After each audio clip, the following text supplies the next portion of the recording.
안녕하세요. 말씀과 함께 새롭게 오는 소망의 아침입니다.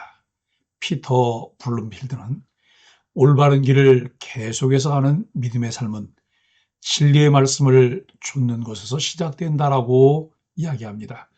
신명기 27장 1절로 10절까지 말씀을 본문으로 하여 기록된 은혜, 순종의 길로라고 하는 주제로 함께 말씀을 나누기를 원합니다.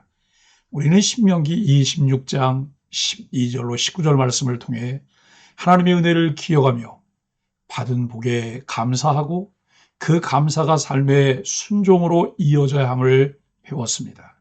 하나님은 단지 헌물을 원하시는 분이 아니라 그 백성이 정결한 마음으로 이웃과 나누고 사회적 약자를 돌보며 말씀을 따라 살아가기를 원하십니다. 특히 26장 마지막 절에서 하나님은 순종하는 자에게 칭찬과 명성과 영광을 약속하셨습니다. 하나님은 당신의 이름을 빛내는 자들에게 복을 주십니다.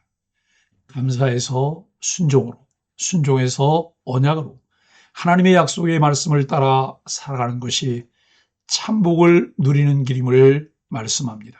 그렇다면 그런 복된 백성은 어떻게 살아가야 할까요? 오늘 본문 신명기 27장 1절로 10절은 요단강을 건너 약속의 땅으로 들어가게 될 이스라엘 백성에게 주시는 언약갱신의 명령입니다. 즉 이스라엘은 그 땅에 들어가서 먼저 말씀을 기록하고 제사를 드리며 하나님의 명령을 듣고 지켜야 하는 존재임을 분명히 하라는 것입니다. 감사로 드린 삶이 이제는 기록된 언약을 붙들고 살아가는 순종의 삶으로 연결되어야 합니다. 마치 은혜로 하나님의 백성이 된 우리들이 살아가야 할 삶의 공식을 우리들에게 가르쳐 주는 것과 같습니다. 오늘 본문 이해를 위해 본문 배경을 관찰해 봅니다.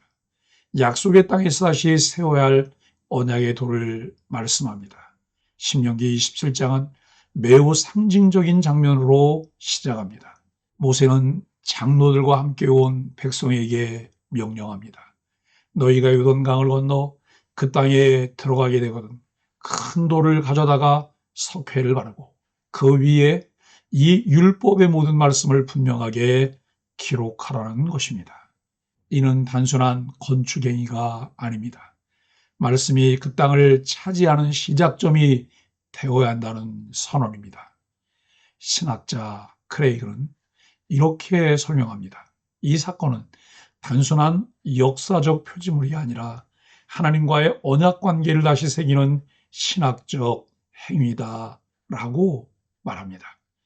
하나님의 백성이 하나님의 땅에서 살아가기 위해 반드시 기억해야 할 것은 그 땅이 하나님의 말씀 위에 세워져야 한다는 것입니다. 말씀이 중심이 되지 않는 땅, 언약이 기초되지 않은 삶은 오래갈 수 없습니다. 그러므로 하나님은 가나안에 들어서자마자 율법을 돌에 새기라고 명하십니다.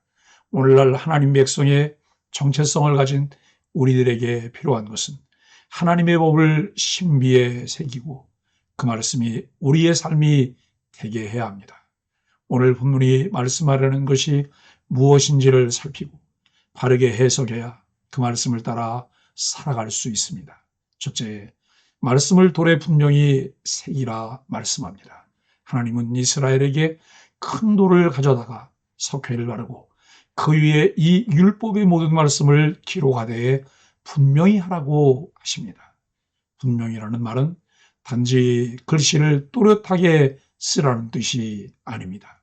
누구나 읽을 수 있도록 모든 세대가 이해할 수 있도록 말씀을 공동체의 한가운데 두라는 뜻입니다. 하나님의 백성은 기억을 잃어버릴 때 정체성도 잃어버립니다. 돌에 새겨 있지 않도록 말씀을 돌판에 새기고 그 말씀대로 살아가도록 하셨습니다. 세대에서 세대로 하나님의 백성이 누구이며 어떻게 살아야 하는지를 분명히 알려줍니다. 이 돌들은 에발산에 세워졌습니다. 에발산은 저주의 산으로도 불리는 곳이지만 하나님께서는 그곳에서 오히려 언약의 말씀을 세우라고 명령하십니다. 죄와 저주의 현실 한가운데에서 하나님의 말씀만이 생명의 기준이 됨을 선언하십니다. 사람들은 안 된다고 말합니다. 이래서 안 되고 저래서 안 된다고 말합니다. 그러나 하나님은 하십니다. 우리의 삶에도 돌판이 필요합니다. 하루하루 변하는 감정이 아니라 변하지 않는 말씀을 기록하고 붙드는 삶, 그것이 언약 백성의 첫걸음입니다. 둘째, 다듬지 않은 돌로 제단을 쌓고 번제와 화목제를 드리라고 말씀합니다. 이어서 하나님은 말씀하십니다. 돌에 연장을 대지 말고 다듬지 않은 돌로 제단을 쌓아라. 이는 가나안의 우상 숭배 방식과 완전히 구별된 방식입니다. 세상의 제단은 장식과 기교, 예술적 화려함으로 꾸며졌지만 하나님께 드리는 제단은 순수하고 단순해야 하며 말씀에 따라 지어진 것이어야 했습니다. 하나님은 외형을 보시는 분이 아니라 중심을 보십니다. 그래서 예배는 정결함과 순전함, 하나님의 말씀을 따르는 삶의 방식 전체를 포괄하는 표현입니다. 그리고 제단 위에 드려진 두 제산, 번제와 화목제입니다. 번제는 전부를 태워드리는 헌신의 제사이고, 화목제는 일부는 하나님께, 일부는 이웃과 함께 나누는 제사입니다. 즉 하나님 사랑과 이웃 사랑, 수직적 관계와 수평적 관계가 예배 안에서 함께 실현되는 것입니다. 이것이 곧 말씀을 붙든 백성이 살아내야 할 삶의 모습입니다. 셋째, 오늘 하나님의 백성으로 살아라 말씀하십니다. 본문 마지막에서 모세와 레위 제사장들은 이렇게 선포합니다. 오늘 너는 내 하나님 여호와의 백성이 되었은즉 그의 명령을 듣고 지켜 행하라. 여기서 오늘이라는 말이 중요합니다. 하나님 백성의 정체성은 과거에 한 번 선택한 것으로 끝나지 않습니다. 매일의 삶 속에서 말씀을 붙들고 순종하며 살아갈 때에만 그 백성다움이 유지됩니다. 웨스트민스터 소요리문답 3문도 말합니다. 성경은 하나님을 믿고 순종하는 길을 우리에게 가르치기 위해 주어졌다. 언약 백성은 말씀을 듣는 자로 끝나지 않고 지켜 행하는 자가 될 때 비로소 하나님 나라 백성으로 증명됩니다. 요한은 요한계시록 1장 3절에서 이 예언의 말씀을 읽는 자와 듣는 자와 그 가운데 기록한 것을 지키는 자는 복이 있나니 때가 가까움이라 말씀합니다. 사랑하는 소망의 가족 여러분, 말씀이란 우리의 생명줄입니다. 불편할 수 있습니다. 부담스러울 수 있습니다. 그러나 그 말씀을 지키려 애쓸 때 오히려 그 말씀이 우리를 지켜줍니다. 다듬지 않은 돌로 쌓은 제단처럼 세상의 화려함이 아니라 단순한 순종이 하나님이 기뻐하시는 예배입니다. 말씀이 내 삶의 중심이 될 때 하나님은 그 말씀을 통해 우리의 길을 인도하시고 우리의 이름을 기억하시는 언약의 하나님으로 역사하십니다. 나는 말씀을 어디에 새기고 있습니까? 말씀을 기쁘게 순종하고 있습니까? 부담스럽게 여기고 있습니까? 오늘 내가 지켜야 할 구체적인 말씀 한 구절은 무엇일까요?